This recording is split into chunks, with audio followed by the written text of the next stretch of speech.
আসসালামু আলাইকুম প্রিয় দর্শক, নতুন একটি ভিডিওতে আপনাদেরকে স্বাগতম। এই নতুন ভিডিওতে আপনাদেরকে জানাবো আমাদের এলাকাতে একর প্রতি কত করে নেওয়া হচ্ছে যারা কৃষাণ বা যারা জমিতে আলু রোপণ করে দিচ্ছে, তা আপনাদেরকে একটু ভিডিও চিত্র আকারে প্রকাশ করব। তো এখানে দেখুন যে কিছু ব্যক্তি এসেছে যারা ভাড় করে আলু নিয়ে যাবে, তার একটু ভিডিও স্ক্রিন আপনাদেরকে সাথে শেয়ার করি এবং এর মাঝে আমি আপনাদেরকে আলুর দাম এবং আলুর যে রোপণ করার সিস্টেম এবং কত করে একর প্রতি নেওয়া হচ্ছে পুরোপুরি ডিটেলস আপনাদেরকে জানাবো। তো আপনাদেরকে যেটা জানানোর বিষয় সেটা হচ্ছে যে আমাদের এলাকাতে একর প্রতি আলু যারা কৃষাণ রয়েছে, যারা জমিতে কাজ করে, তারা নিচ্ছে হলো একর প্রতি ৯,০০০ টাকা। সেটা হচ্ছে যে তারা নিজেরাই আলু দিয়ে দিবে এবং আপনি যে সিস্টেমে আলু দিয়ে নেবেন আর কি, আপনার জমিতে যদি আপনি হাতের মাথায় ৩ থেকে ৪টা বা ৫টা ফালান বা এভাবে যদি সিস্টেম করে গাড়ি নেন সেটাও দিবে।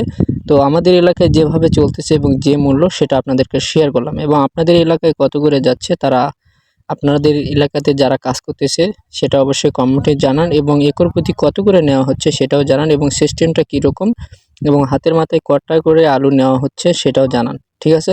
তো ধন্যবাদ সবাইকে পুরো ভিডিওটা দেখার জন্য। এবং এটা হচ্ছে যে জাতের আলু সেটা হচ্ছে এসিআই আলু এবং সেটা হাতের মাথায় ৪টা ৫টা এরকম করে নিচ্ছে আমাদের এলাকায়।